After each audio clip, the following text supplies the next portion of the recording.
지루성 피부염만의 특징적인 증상과 부위가 있습니다. 바로 코 주변입니다. 코 밑에 특징적인 홍조를 보이죠. 그리고 코 주변에 작은 수포들이 발생을 하거나 코 주변이 각질이 생기거나 코 주변에 진물이 흐르는 경우들도 많죠. 아니면 피지들이 많이 끼는 경우들이 존재합니다. 그래서 특징적으로 코 옆에를 이렇게 동그란 형태를 보이게 되겠죠. 그런데 심해지면 코옆만 붉어지는 것이 아니라 전체적으로 넓게 퍼지는데 그 양상이 너무 심하니까 코 주변이 어떤지를 잊게 되는 거죠.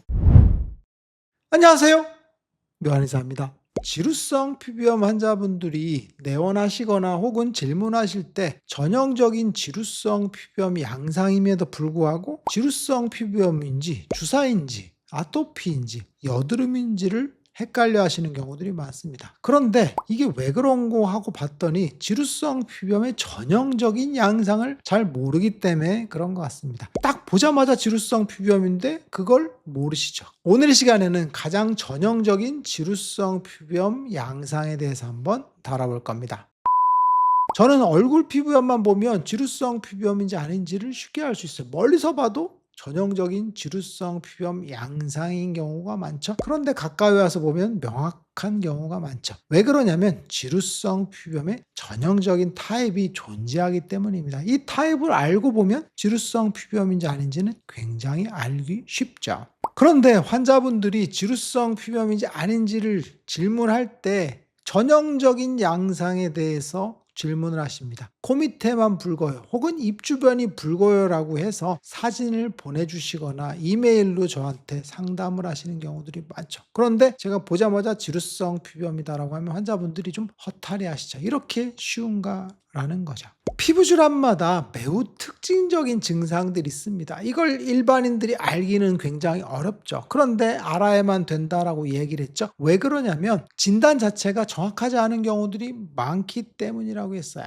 그래서 환자분들이 진단에 대해서 고민하는 경우들이 꽤나 많죠. 아토피 피부염의 전형적인 양상은 눈꺼풀과 눈두덩이의 홍조라고 했죠. 그래서 눈꺼풀이랑 눈두덩이에 홍조가 생기고 이마 측면 쪽으로 각질이 생기면서 주름이 생기는 경우가 있다라고 했죠. 그래서 눈 주변으로 해서 이런 라인으로 그리는 게 아토피 피부염의 전형적인 양상이라고 했죠. 그리고 인중에도 각질이 생기는 그런 양상들, 그리고 입술 끝이 갈라지는 양상인데 입술 옆에가 이런 식으로 찢어지는 양상입니다. 그리고 입술에도 세로줄이 발생을 하죠. 그래서 얼굴 자체만 보면 아토피인지 아닌지를 쉽게 알 수 있어요. 그래서 왜 이런 양상을 보이냐면 점막 조직이 얇은 부위에 아토피가 발생을 한다 그랬죠. 그래서 알레르기인자들, 흔히 얘기하는 알레르기 결막염 같이 눈을 비비죠. 왜 눈을 비벼요? 눈으로 항원들이 들어오기 때문에 그렇다고 했죠. 그래서 비비는 양상들, 그래서 이런 양상들이 많이 발생을 하죠. 그래서 귀 주변으로 많이 발생하는 게 아토피 피부염의 전형적인 얼굴이라고 했죠. 그리고 화폐상습진도 얼굴에 잘 생깁니다. 그런데 화폐상습진은 일반적으로 얼굴에 생기는 걸 모르기는 어렵습니다. 왜 그러냐면 몸에 심각한 화폐상습진을 갖고 있거든요. 팔다리 이런데 외측에 수포들이 잡히면서 진물이 좔좔좔 흐르는 중증 형태를 보인다고 했죠. 그게 화폐상습진인데 이런 모양을 그리면서 얼굴이 약간 붉어지는 경우들이 존재합니다. 그래서 전형적인 화폐상습진 양상은 얼굴이 약간 부은 듯 하면서 전체적으로 붉습니다. 그러면서 얼굴이 약간 상기되어 있는 느낌을 보이죠. 그리고 심한 경우는 얼굴에 작은 수포들이 발생을 하는데 전형적인 화폐상습진 양상은 귀 주변으로 많이 생깁니다. 그래서 귀 위나 귀볼 밑에 혹은 귀 전체에 진물이 흐릅니다. 수포들이 발생을 했다가 수포들이 합쳐지면서 진물이 흐르는 양상이죠. 그래서 화폐상습진은 얼굴에 발생하지 않는다라고 알고 있지만 실제로 얼굴만 보면 화폐상습진인 경우들도 꽤나 많습니다. 그렇다면 전형적인 지루성 피부염 양상은 어디에 발생을 할까요? 지루성 피부염이 가장 흔하게 발생하는 부위는 인당 부위라고 했죠. 그래서 인당 부위와 눈 주변으로 눈썹 위쪽으로 해서 붉어지는 양상, 그래서 이런 양상을 보인다고 제가 얘기를 했어요. 그리고 볼이 붉어지는 양상을 보이게 되는데 이게 사실 안면 홍조, 주사나 혹은 여드름 이런 것들이랑도 헷갈릴 수가 있고 아토피랑도 헷갈릴 수가 있어요. 그런데 지루성 피부염만의 특징적인 증상과 부위가 있습니다. 바로 코 주변입니다. 코 밑에 특징적인 홍조를 보이죠. 그리고 코 주변에 작은 수포들이 발생을 하거나 코 주변이 각질이 생기거나 코 주변에 진물이 흐르는 경우들도 많죠. 아니면 피지들이 많이 끼는 경우들이 존재합니다. 그래서 특징적으로 코 옆에를 이렇게 동그란 형태를 보이게 되겠죠. 그런데 심해지면 코옆만 붉어지는 것이 아니라 전체적으로 넓게 퍼지는데 그 양상이 너무 심하니까 코 주변이 어떤지를 잊게 되는 거죠. 그런데 코만 보면 사실 빨갛게 테두리를 지어서 발생을 하죠. 그래서 코 주변은 매우 특징적인 양상을 보이죠. 그래서 코 주변이 붉어지고 코 밑에 각질이 생기고 코 밑에 뭐가 나고 하는 특징들, 그리고 간질간질해서 자꾸 손이 가는 특징을 보이게 되겠죠. 그게 바로 지루성 피부염의 코 주변 병변이라고 보시면 돼요.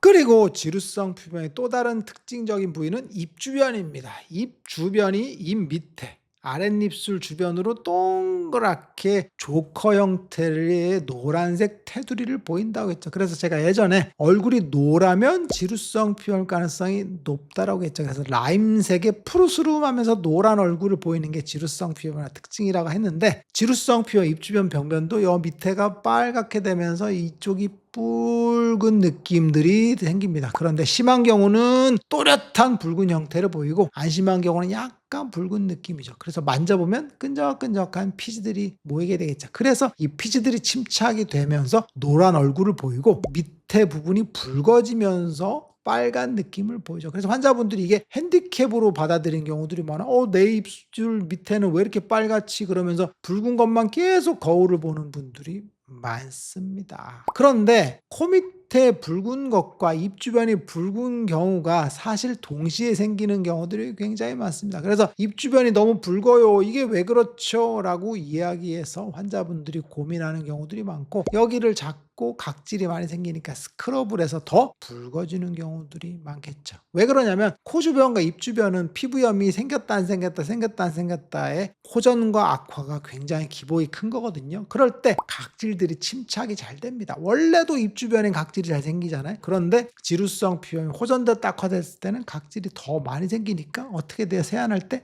밀죠. 그러니까 밀면 어떻게 돼요? 더 붉어지는 형태를 보이죠. 그래서 또렷한 모양을 아주 선명하게 그리는 경우들이 많습니다. 그래서 코 밑에도 뻘겋고 입 주변도 뻘건데 아주 또렷한 형태를 보이면서 악화되는 경우들이 많은데, 이건 환자분이 각질 제거를 통해서 악화시키는 경우다라고 보시면 돼요. 그래서 얼굴 피부염이 발생을 했는데 만성화되기 쉬운 부위인데 잘 사라지지 않는 부위는 코 주변, 그리고 입 주변은 정말 생기면 잘 안 낫는 만성화 기전으로 쉽게 진행되는 부위다라고 보시면 돼요. 오늘 이 시간에는 지루성 피부염의 코 주변과 입 주변 병변에 대해서 한번 알아봤어요. 코 밑에 각질이 많이 생기고 붉고 가렵고 그리고 벌렸을 때 찢어지는 그런 느낌이 들고 입 주변이 붉고 노랗다고 한다면 지루성 피부염을 쉽게 의심할 수가 있을 것 같아요. 전형적인 양상이면서 잘 안 낫는 그런 만성화되기 쉬운 부위다라고 보시면 될 것 같습니다. 묘한의사에게 궁금한 거 있으면 댓글 남겨서 영상을 통해서 답변하겠습니다. 빠잉.